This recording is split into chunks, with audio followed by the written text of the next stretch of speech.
ಇನ್ನು ಕಲಬುರಗಿಯ ಜಿಮ್ಸ್ ಆಸ್ಪತ್ರೆ ಒಂದಲ್ಲ ಒಂದು ಎಡವಟ್ಟಿನಿಂದ ಕರ್ನಾಟಕದಾದ್ಯಂತ ಸುದ್ದಿ ಆಗುತ್ತಲೇ ಇರುತ್ತದೆ.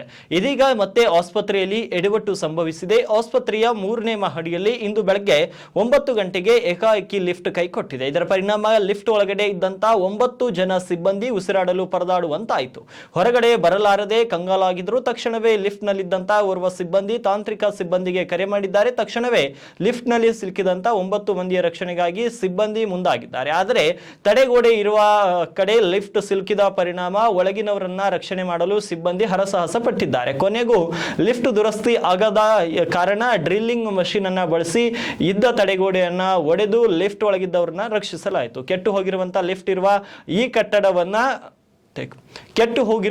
ಇರುವಂತಹ ಈ ಕಟ್ಟಡವನ್ನ ಈ ಹಿಂದೆ ಜಯದೇವ್ ಆಸ್ಪತ್ರೆಯವರು ಬಳಸುತ್ತಿದ್ದರು. ಹೀಗಾಗಿ ಜಿಮ್ಸ್ ಆಸ್ಪತ್ರೆಯ ರೋಗಿಗಳು ಹಾಗೂ ಸಿಬ್ಬಂದಿ ಬರಬಾರದು ಎಂಬುದಕ್ಕಾಗಿ ಲಿಫ್ಟ್ ಅನ್ನ 3ನೇ ಅಂತಸ್ತಿನಲ್ಲಿ ನಿಲ್ಲದಂತೆ ಮಾಡಲು ಗೋಡೆ ಕಟ್ಟಲಾಗಿತ್ತು. ದುರಂತ ಎಂದರೆ ಅದೇ 3ನೇ ಮಹಡಿಯ ವಾಲ್ ಡೋರ್ ಬಳಿಯೇ ಲಿಫ್ಟ್ ಕೆಟ್ಟು ನಿಂತಿದೆ. ಲಿಫ್ಟ್ ಕೆಟ್ಟು ನಿಂತಾಗ 10 ರಿಂದ 15 ನಿಮಿಷಗಳಲ್ಲಿ ದುರಸ್ತಿ ಆಗಬಹುದು ಅಂತ ಭಾವಿಸಿ ಸಿಬ್ಬಂದಿ ಹಾಗೆಯೇ ಅದರೊಳಗಡೆ ನಿಂತಿದ್ದಾರೆ. ಆದರೆ ಲಿಫ್ಟ್ ರಿಪೇರಿ ಆಗುವ ಸುಳಿವೇ ದೊರೆಯದೇ ಇದ್ದಾಗ 9 ಜನ ಸೇರಿ ಲಿಫ್ಟ್ ಬಾಗಿಲನ್ನ ಬಲವಂತದಿಂದ ಎಳೆದು ತೆಗೆದಿದ್ದಾರೆ. ಆದರೆ ಬಾಗಿಲು ತೆರೆಯುತ್ತಿದ್ದಂತೆ ಎದುರಿಗೆ ದೊಡ್ಡ ಗೋಡೆ ಕಾಣಿಸಿದೆ. ಬಳಿಕ ಎಲ್ಲಾ ಸಿಬ್ಬಂದಿ ಕಿರುಚಾಟ ಆರಂಭಿಸಿದ್ದಾರೆ. ಅದಾದ 1.5 ಗಂಟೆ ಬಳಿಕ ಡ್ರಿಲ್ ಮಷೀನ್ ನಿಂದ ಗೋಡೆ ಅಗೆದು ಎಲ್ಲರನ್ನ ರಕ್ಷಿಸಲಾಗಿದೆ. ಅಲ್ಲದೆ ಲಿಫ್ಟ್ ನಲ್ಲಿ ತಾಂತ್ರಿಕ ದೋಷವಾಗಿರುವುದರಿಂದ ತಕ್ಷಣವೇ ಎಚ್ಚೆತ್ತುಕೊಂಡಂತಹ ಎಲ್ಲರನ್ನ ಸುರಕ್ಷಿತವಾಗಿ ರಕ್ಷಣೆ ಮಾಡಿದ್ದೇವೆ ಅಂತ ಜಿಮ್ಸ್ ಆಸ್ಪತ್ರೆಯ ಮೆಡಿಕಲ್ ಸೂಪರಿಂಟೆಂಡೆಂಟ್ ಡಾಕ್ಟರ್ ಶಿವಕುಮಾರ್ ತಿಳಿಸಿದ್ದಾರೆ.